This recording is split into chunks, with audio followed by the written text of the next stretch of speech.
জানো আপু, এই ভাইয়াটা ভালো না। বেলার কথাটা শুনে ধক করে উঠল মাইশার মন। তাও নরম কণ্ঠে প্রশ্ন করল, কেন? আমার পছন্দ হয়েছিল বলে প্রপোজাল দিয়েছিলাম, কিন্তু তার বদলে দিগন্ত ভাইয়ের হাতে থাপ্পড় খেয়েছি। অবাক হলো মাইশা। বিস্ময় ভরা কণ্ঠে জিজ্ঞেস করল, তারপর? মার খেয়ে ব্যথার জন্য কদিন খুব কষ্ট পেয়েছিলাম। যখন দিগন্ত ভাই বলল রায়হান ভাইয়ের প্রেমিকা আছে, তখন থেকে তাকে পছন্দ করাও বাদ দিয়ে দিয়েছি। বেলার মুখ থেকে লোকটার নাম শুনল মাইশা, সাথে এও জানালো প্রেমিকা আছে তার। হালকা হাসলো। এজন্যই হয়তো ওরকম ব্যবহার করেছিল। কানে আবারও ভাসলো কিছু তিক্ত কথা। তোকে আমি মানি না, না তোর মুখ দেখেছি আর না কখনো দেখতে চাই। তুই ওদেরই যোগ্য। দিগন্তের পাশে এসে দাঁড়িয়েছে রায়হান। সেটা টের পেয়ে দিগন্ত ওর দিকে না ফিরেই বলল, কাহিনী কি তোর? হুট করে দিগন্তের এহেন প্রশ্নে হকচকালো রায়হান। আমতা আমতা করে বলল, মানে কিসের কাহিনী? এসেই নামা খাওয়া ছেড়ে ঘুমিয়ে পড়লি কেন?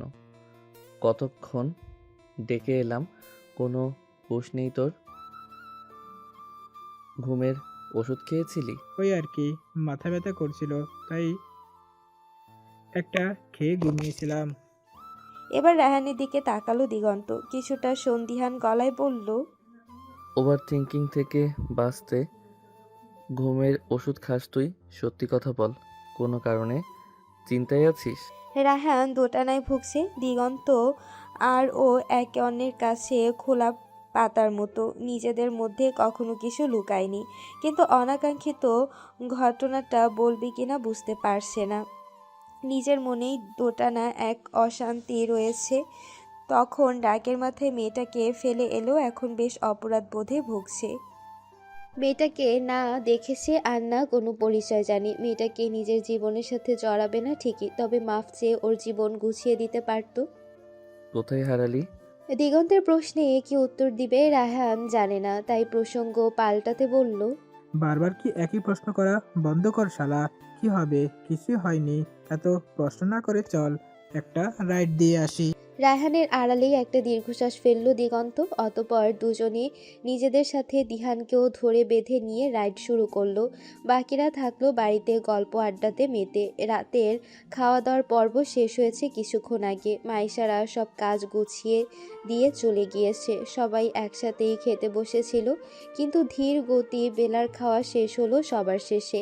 এখন হাত ধোয়ার জন্য কলপারে যেতে হবে। বেলা ছুটতে ছুটতে সেদিকে যাচ্ছিল। মাঝপথে কারোর সাথে ধাক্কা খেলো। চোখ তুলে দেখার আগেই চারপাশ অন্ধকারচ্ছন্ন হয়ে গেল। ভয়ে চাচালো বেলা। আব্বু, ভূত! বেলার অকারণে ভয় দেখে চমকে উঠল দিগন্ত। চুপ কর বেয়াদব। দিগন্ত ভাই, এত হুম। অন্ধকার কেন? লোডশেডিং। আমাদের বাড়িতে তো কারেন্ট গেলেও আলো জ্বলে, এখানে কেন নেই? তোর বাপের আইপিএস আছে, এখানে আইপিএস নেই। বেলা দিগন্তের কাজ ঘেঁষে এক হাত দিয়ে হাতড়ে ওর শার্টের এক কোণা ধরল। কাচুমাচু করে বলল, কেন? আমার অন্ধকারে ভয় লাগে খুব। তোর বাপের মতো আমরা বড়লোক না, তাই নাই? বলতে বলতে পকেট থেকে ফোন বের করে বেলার হাতে ধরিয়ে দিল দিগন্ত। আলো পেয়ে চারপাশ কিছু দেখতে পেল বেলা। ভয় কিছুটা কমল। পরক্ষণেই দিগন্তের দিকে চোখ পড়তে অবাক হয়ে জিজ্ঞেস করলো, এভাবে তাকিয়ে আছেন কেন? দিগন্ত তীক্ষ্ণ দৃষ্টিতে বেলার মুখের দিকে তাকিয়েছিল। আবহাওয়া এখন অনেকটাই ঠান্ডা, তাও বেলা ঘেমে গিয়েছে। অন্ধকারে ভালোই ভয় পায় মেয়েটা। একে তো সর্বক্ষণ অন্ধকারে রাখা উচিত, তাহলে দিগন্তের আগ পিছু ঘুরঘুর করে বেড়াবে। বেলার প্রশ্ন শুনে ঠান্ডা গলায় বলল, কিছু না, হাত ধুয়ে আয় যা। সকাল সকাল উঠে পড়েছে সবাই। বানি, দিহান, রায়হান, বেলা, দিগন্ত সবাই ফ্রেশ হয়ে বের হয়েছে সকালের গ্রামীণ পরিবেশটা ঘুরে দেখার জন্য। বৃষ্টি হয়েছে রাতে, তাই মাটির কাঁচা রাস্তাটা স্যাঁতসেঁতে হয়ে আছে। সকলের সামনে হেলে দুলে হাঁটতে থাকা বেলা হুট করে থেমে যায়। ওর দেখা দেখি বাকিরাও থামে। বেলার নজর এদিকেই নিবদ্ধ। ওর নজর খেয়াল করে বাকি সবাই সেদিকে তাকালো। বেলা কোমরে হাত রেখে এক দৃষ্টি চেয়ে আছে একটা কাঁচা আমের থোকার দিকে। একটু উঁচুতে আছে ওটা, কিন্তু একসাথে তিনটে বড় বড় কাঁচা আম ঝুলছে। দিহান আমের দিক থেকে নজর সরিয়ে বেলাকে বলে, দাঁড়িয়ে পড়লি কেন?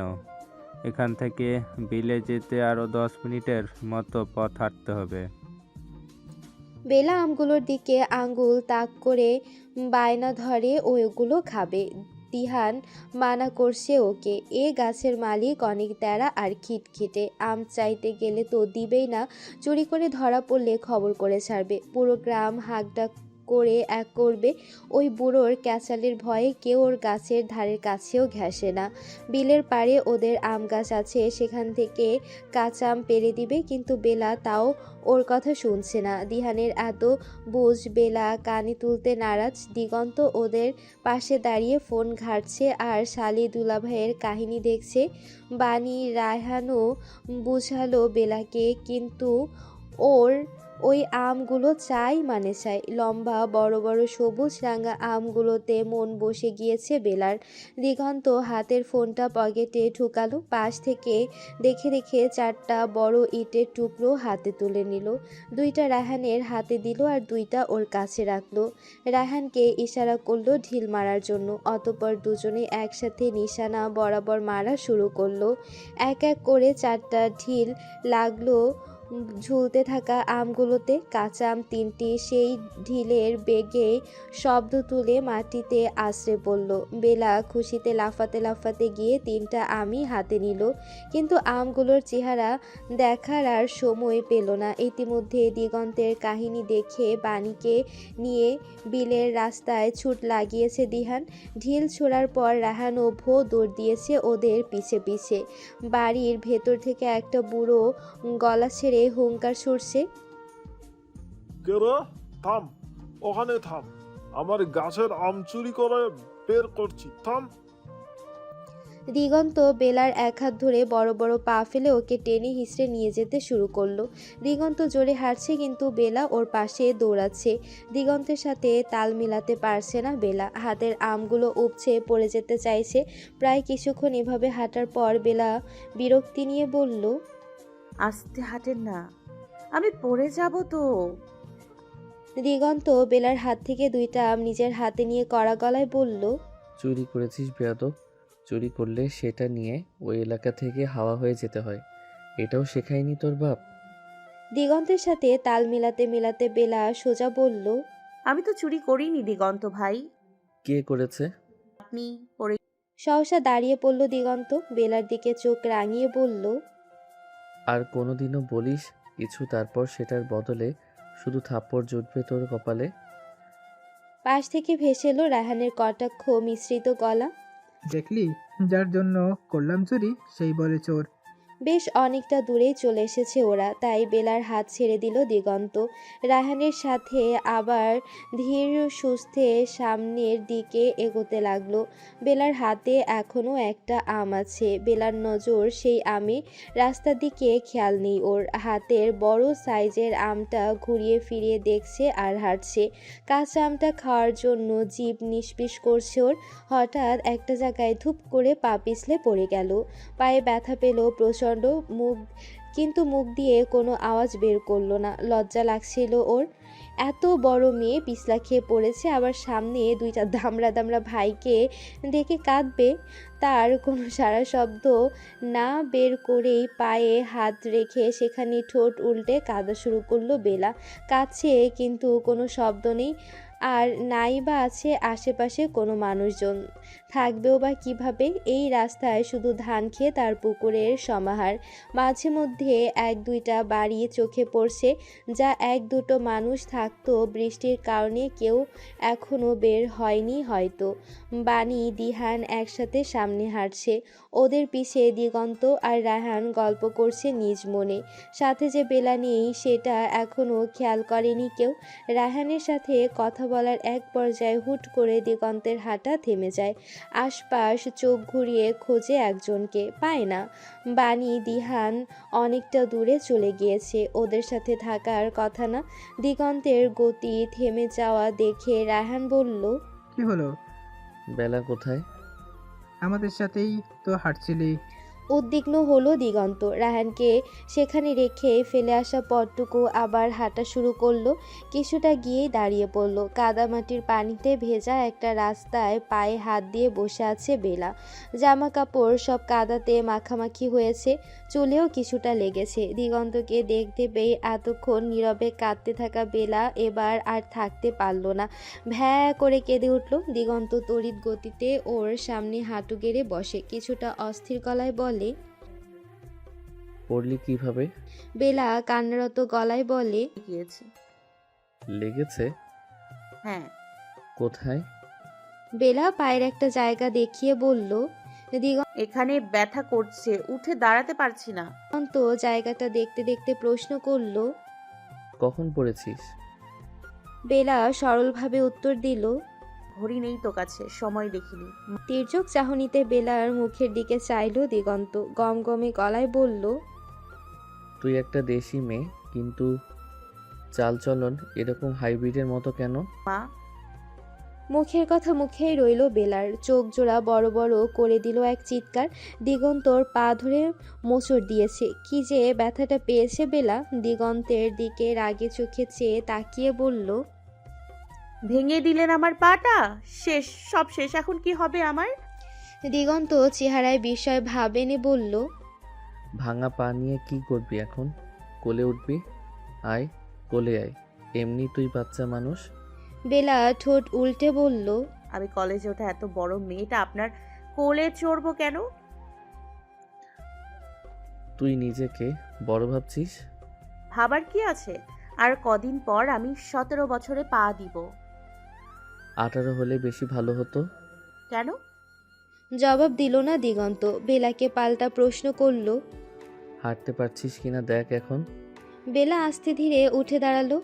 আগের মতো ঠিকভাবে হাঁটতে না পারলেও ব্যথাটা কমেছে অনেক। পা ফেলাতে পারছে। দিগন্তর সামনে এক হাত বাড়িয়ে দিয়ে বলল। হাত ধরে হাঁট। বেলা দিগন্তের বাড়িয়ে দেওয়া হাতটা ধরল, পাশ ফিরিয়ে দৃষ্টি স্থাপন করলো দিগন্তের মুখের দিকে। লম্বা দিগন্তের বুকে পর্যন্ত উঠতে পেরেছে ও। ঘুম থেকে ওঠার কারণে চুলগুলো এলোমেলো অনেকটা, অগোছালো চুল, চাপদাড়ি, সিগারেট পোড়া ঠোঁট দুটো আর লম্বাটে নাকের আদলে গড়া ফর্সা চেহারাটা দেখতে সুন্দর লাগছে বেলার। দিগন্তের হাত ধরে হাঁটতেও ভালো লাগছে ওর। ও ব্যথা পেলে দিগন্ত যেভাবে ওকে নিয়ে ভাবে সেটাও খুব ভালো লাগে বেলার। এত ভালো লাগা নিয়ে ভাবতে গিয়ে পিচ্ছিল একটা জায়গায় এসে আবারও পিছলা গেল বেলা। দিগন্ত বেলার হাত ধরে নিজের মতো হাঁটছিল। বেলা পড়ে যেতে নিলে ওর ধরে রাখা হাতটা আরও শক্ত করে ধরল। কাত হয়ে কিছুটা হেলে গিয়েছে বেলা। দিগন্ত এবার একটু ফাঁক রেখে ওকে দু হাতের মাঝে আস্তে করে ধরে বলল। চোখ দিয়ে দেখে হাঁটিস না কেন?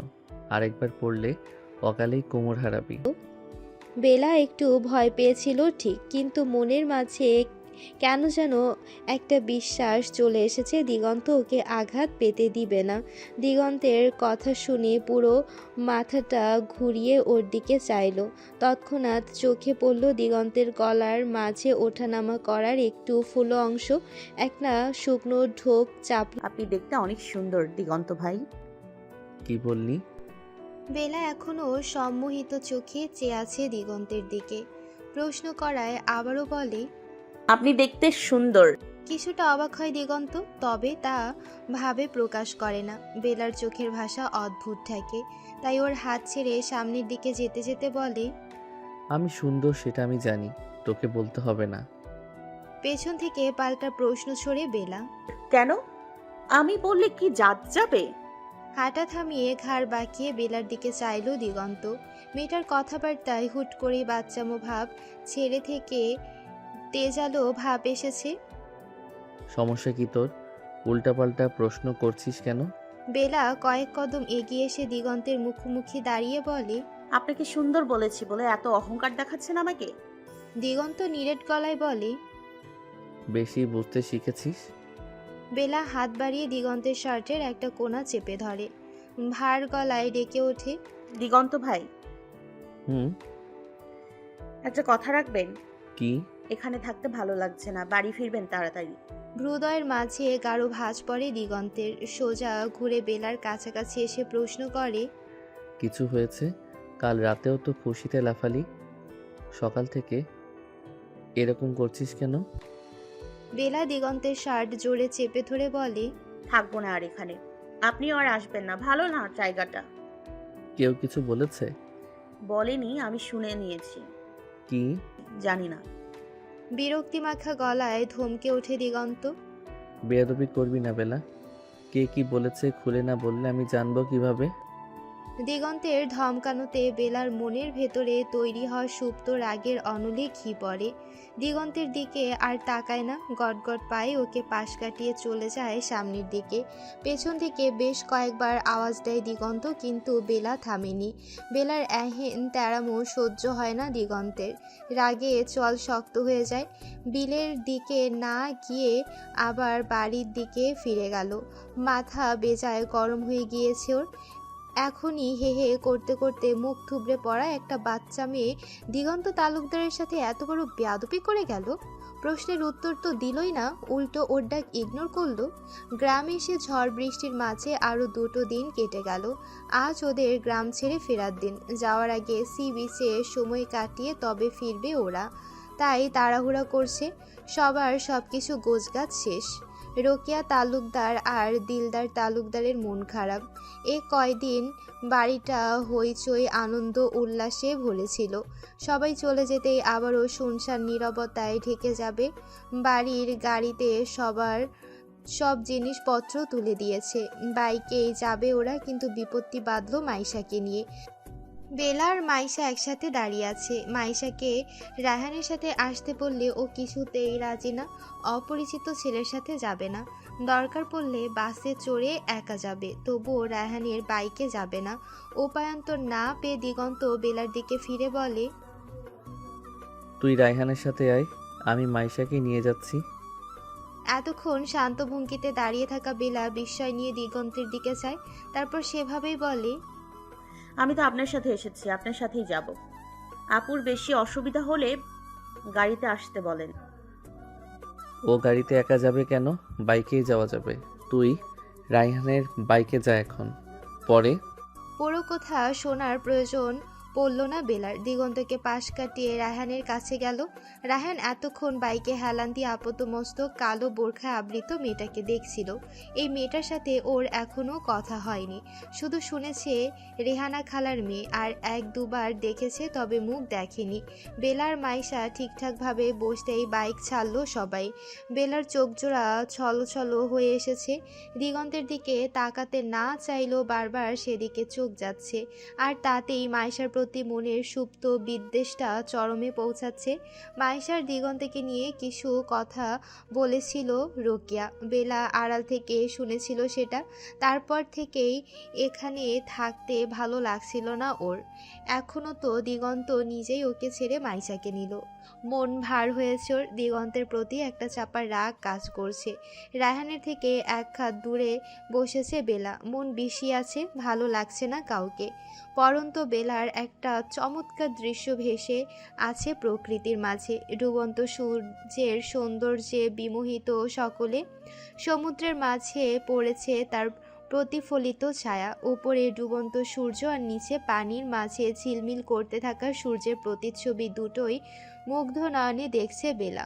সারা পথ মন ভার করে এলেও এই দৃশ্য দেখে সব কিছু ভুলে বসেছে। খুশিতে আত্মহারা মন নিয়ে ঘুরে ঘুরে দেখছে সব। পেছনে পকেটে হাত গুজে বেলার দিকে তাকিয়ে আছে দিগন্ত।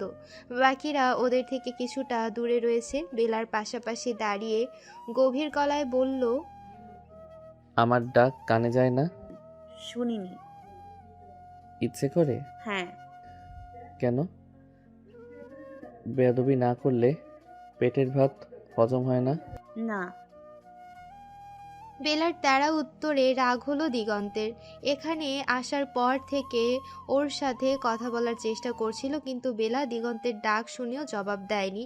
আর এখন কেমন মুখের উপর উত্তর দিচ্ছে। দিগন্ত দাঁতের দাঁত পিষে ধমকে বলল, থাপড়ে গাল নড়িয়ে দেবো বেয়াদব। এভাবে চ্যাটাং চ্যাটাং করে উত্তর দিচ্ছিস? কার সাথে কি কিভাবে কথা বলতে তা জানিস না? ক্ষণিকের হাওয়া ফুরফুরে মনটা আবারও নিভে গেল। আখিদয় ভারী হলো বেলার। দিগন্তের দিকে মুখ ফিরিয়ে কেঁপে ওঠা আওয়াজে বলল, আপনি সবসময় আমার সাথে এভাবে কথা বলেন। মাইশা আপুর সাথে তো কখনো এভাবে কথা বলতে দেখলাম না। আমাকে ভালো না লাগলে কথা বলবেন না, এত ধমকাধমকিও করতে হবে না। আমি তো আপনাকে জোর করিনি আমার সাথে কথা বলার জন্য। বেলার ছলো নেত্র দেখে থমকালো দিগন্ত। কাছাকাছি এসে ওর দুই গালে হাত রেখে নরম কণ্ঠে জিজ্ঞেস করলো, চোখে পানি কেন? আমি তোকে সেভাবে বলিনি। দিগন্ত ভাই, হুম। মাইশা আপু খুব সুন্দর, তাই না?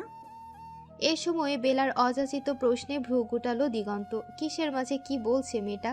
বেশি ভাবলো না, সাধারণভাবেই জবাব দিল, হুম, কেন? তাকে পছন্দ করেন? কি বলতে চাইছিস? ম্লান হাসে বেলা। কিছুটা দূরে রাহানের পেছনে দাঁড়িয়ে থাকা মাইশার দিকে দৃষ্টি ফেলে বলল, আসলেই আপনাদের মানাবে, সুন্দর। মাথা খারাপ হয়েছে তোর? না, সত্যি বলছি।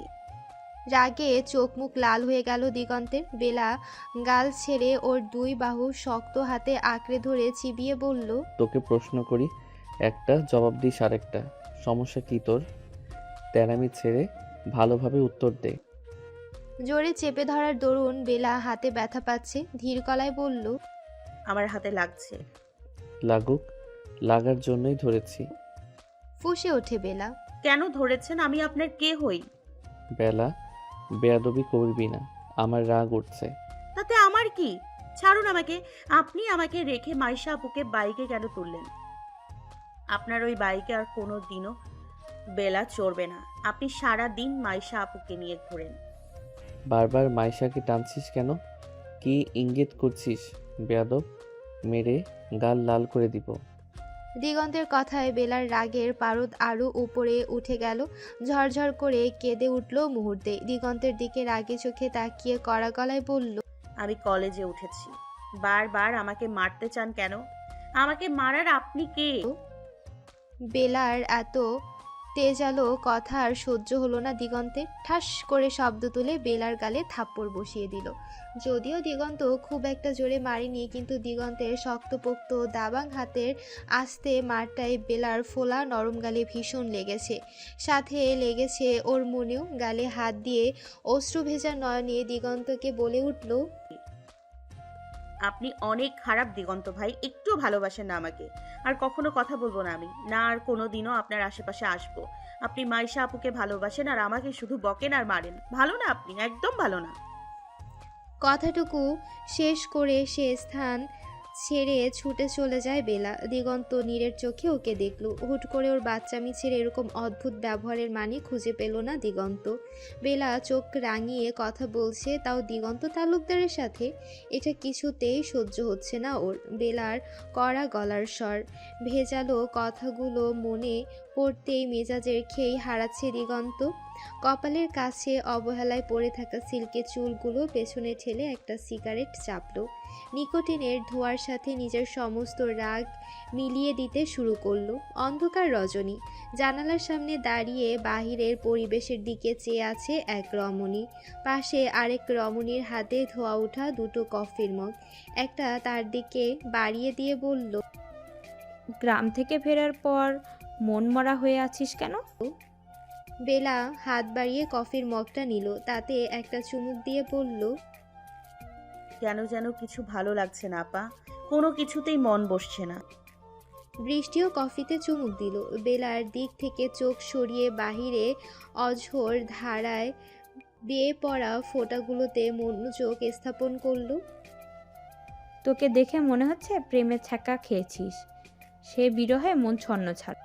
বেলা ফিক করে হেসে দিল বৃষ্টির কথায়। কফিটা নাড়াতে নাড়াতে বলল, আমি কিন্তু শুনেছি আপা, প্রেমের ছ্যাঁকা খেয়েছো তুমি, তাই আমাকে বাইরে পাঠিয়ে ঘুমের ঔষধ খাইয়েছো। বৃষ্টি হাত উঁচিয়ে একটা গাঁটটা মারল বেলার মাথায়। গম্ভীর গলায় বলল, ভুল জানিস তুই, আমি ডিপ্রেশনে গিয়েছিলাম তাই ভুল পদক্ষেপ নিয়ে ফেলেছিলাম, আর ছ্যাঁকা খাইনি। তার আগে আব্বু আমাকে বাঁচিয়ে নিয়েছে। বেলা কৌতূহল নিয়ে বলল, আপা একটা প্রশ্ন করি। বল। ওই লোকগুলো অনেক পচা ছিল, আমাকে অনেক বাজে কথা বলেছিল। তুমি ওরকম পচা লোককে কিভাবে ভালোবেসেছিলে? স্মিত হাসলো বৃষ্টি, দূর আকাশপানে চেয়ে বলল, ওটা ভালোবাসা ছিল না, আমার উঠতি বয়সের ভুল ছিল। ফাহিমের ছলচাতুরি কথাবার্তা শুনে মোহে পড়েছিলাম। ভালোবাসা হলে কি এত সহজে ছেড়ে দিয়ে দিব্যি হেসে খেলে বেড়াতে পারতাম নাকি? ফাহিম নামের ছেলেটা খুব খারাপ। হ্যাঁ, গুন্ডা লাফাঙ্গারা ওরকমই হয়। বেলা ঝট করে ঘাড় ঘুরিয়ে বলল। দিগন্ত ভাই। বৃষ্টি ভ্রু কুঁচকে বলল। কি করেছে? বেলা ভাবুক গলায় বলল, সেও তো গুন্ডা বখাটে। তাহলে কি সে ফাহিমের মতো পচা লোক? বৃষ্টি ঘাড় বাঁকিয়ে বলল, কি জানি, হতে পারে। সে সারাদিন কি করে তা তো আমরা জানি না। বেলার মুখটা ফ্যাকাশে হয়ে গেল নিমিষে। আজ 7টা দিন কেটে গেল বেলার শহরে ফিরেছে। সেদিন দিগন্ত মারার পর থেকে এখন পর্যন্ত আর ওদের দেখা হয়নি। ফেরার সময় তারা আর বাইকে ফেরেনি। ছেলে 3জন বাইকে একা এসেছে, বানি, বেলার মাইশা বাড়ির গাড়িতে এসেছে। এর মাঝে বৃষ্টি বলল, জানিস বেলা, কিছুদিন আগেও আমি দিগন্ত ভাইয়ের নাম শুনলে ঘুরঘুর করতাম। চকিত প্রশ্ন ছুড়ল বেলা। কেন? বৃষ্টি মুচকি এসে বলল, ওই যে উঠতি বয়সে ভীমরতি ধরেছিল, যাকে দেখতাম তাকেই ভালো লাগতো। এখন লাগে না? না বাবা, তওবা কেটেছি। ওসব থেকে শত হাত দূরে থাকবো। একবার জীবন নষ্ট হতে হতে বেঁচেছে, আর এইসবে নেই আমি।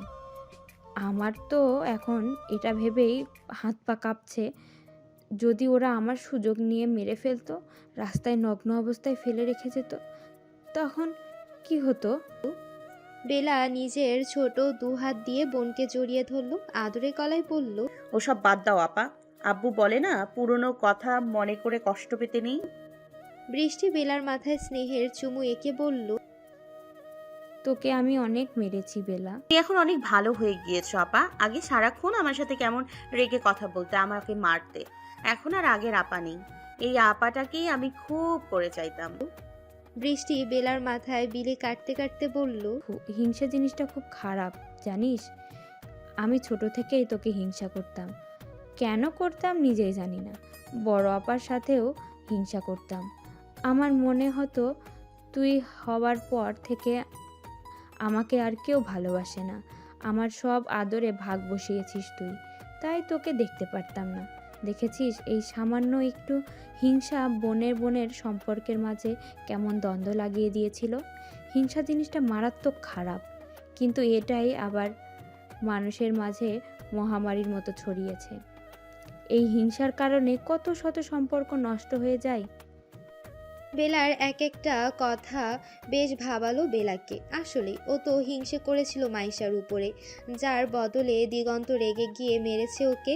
ওর হিংসার কারণেই তো ওর আর দিগন্তের মাঝে কথা কাটাকাটি হয়েছে। কিন্তু হিংসা করলো কি কারণে? মাইশার সাথে দিগন্তকে সহ্য হলো না কেন? রোকেয়া তালুকদার যদি দিগন্ত মাইশার বিয়ে দিতেও চায়, তাহলে বেলার এত খারাপ লাগলো কেন? কষ্ট পেল কেন? কেনই বা রাগ করলো? এত প্রশ্নের উত্তর এখন কোথায় পাবে বেলা? পুরো হোটেল ফাঁকা। মাঝ বরাবর একটা টেবিল জুড়ে 2জন মানুষের অবস্থান।